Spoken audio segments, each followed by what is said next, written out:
ദൂരെ ദൂരെ കടുകുപൂത്ത മഞ്ഞപ്പാടങ്ങൾ, ആപ്പിൾ പൂക്കൾ, മഞ്ഞുമലകൾ. ഈ ഭൂമിയിൽ ഒരു പാരഡൈസ്, ഒരു സ്വർഗമുണ്ടെങ്കിൽ അത് ഈ താഴ്വാരമാണ് എന്ന് നമ്മൾ പറഞ്ഞു പഠിച്ചൊരു സ്ഥലത്താണ്. മനുഷ്യരക്തത്തിന് നടുവിൽ ഒരു പെൺകുട്ടി അനാഥം എന്ന വാക്കിന്റെ പ്രതീകം കണക്കെ പ്രിയപ്പെട്ടവർ ചാരെ മൗനമായിരിക്കുന്ന ഒരു ചിത്രം ഒരിക്കൽ കൂടിയൊന്ന് കാണാനാവില്ല. ആ നിശബ്ദ വേദനയ്ക്ക് എന്തൊരാഴമാണ്. ആ കൈകളിൽ കിടക്കുന്ന ചുവന്ന കുപ്പിവളകൾ മിണ്ടാതെ പറയുന്നുണ്ട്, 6 നാൾ മാത്രം നീണ്ടൊരു മധുവിധ മധുരം.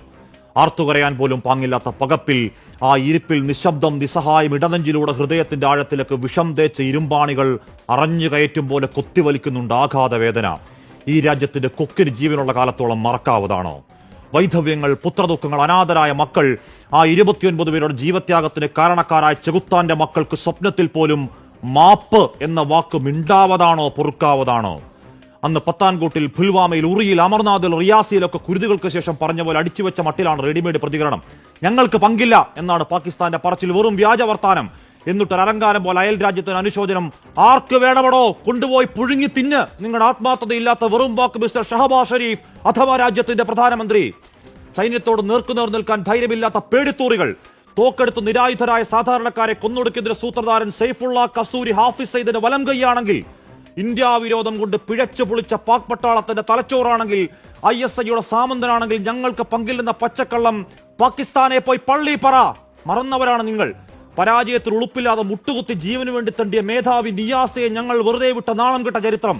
കാർഗിൽ തിരിച്ചോട്ടം, ബലാക്കോട്ടിന്റെ നീലാകാശ് നിറഞ്ഞ മിറാഷ് വിമാനങ്ങൾ, താഴെ ചാമ്പലായി ചത്തുമലച്ചു കിടന്ന ഹാഫിസ് സയ്യിദ് അടവച്ചിറക്കിയ അന്തകവിത്തുകൾ, മരണവക്താക്കൾ ഒക്കെയും മറന്നതാണെങ്കിൽ പഠിക്കുന്നില്ലെങ്കിൽ കാത്തിരിക്കുക ആവർത്തന ചരിത്രം. ചോര കൊണ്ട് അശനിവാദം. ഈ മഹാരാജ്യത്തിന്റെ പ്രതികാരം തടുക്കാൻ നിങ്ങളുടെ സൈനിക മേധാവി ഉണ്ടല്ലോ. ഇന്ത്യ വിരോധം തലക്ക് പിടിച്ച് വട്ടായൊരുത്തൻ അസീം മുനീർ, അയാളും അയാളുടെ കൂലിപ്പട്ടാളവും കുറച്ചുകൂടി മൂക്കണം. ചെറുക്കാമെങ്കിൽ ചെറുക്ക്. അവിടെ മതം തിരിഞ്ഞ് നിങ്ങൾ പാവങ്ങളെ പോയിന്റ് ബ്ലാങ്കിൽ നായാടിയെങ്കിൽ, വീണവന്റെ മതം ചെയ്യാത്ത ഞങ്ങൾ ഇന്ത്യക്കാർ രോഷത്തിൽ എരിയുന്നുണ്ടെങ്കിൽ, വിനാശകാലെ നിങ്ങൾ ചിന്തിയത് ഞങ്ങളുടെ സഹോദരങ്ങളുടെ ചോരയാണെങ്കിൽ, കസൂരിയും അയാളുടെ മാസ്റ്റർ ബ്രെയിൻ തന്തമാരും ആയുഷണ്ണി കാത്തിരുന്നോ? വരുന്നുണ്ട് നിന്റെയൊക്കെ അണ്ണാക്കിലേക്ക് റഫാൽ, മിറാഷ് തീർക്കുന്ന വെടിക്കെട്ട്. വെറിയൻ സാമ്രാജ്യങ്ങൾക്ക് മുകളിലേക്ക് തീമഴ പെയ്യിക്കാൻ ലോകത്തെ എണ്ണം പറഞ്ഞ പട്ടാള ശക്തി. കൂടെ പറന്ന ചോരയ്ക്ക് പകരം ചോദിക്കാൻ ഞങ്ങളുടെ നെഞ്ചിലെ പ്രതികാരത്തിന്റെ സംഹാര ശക്തി.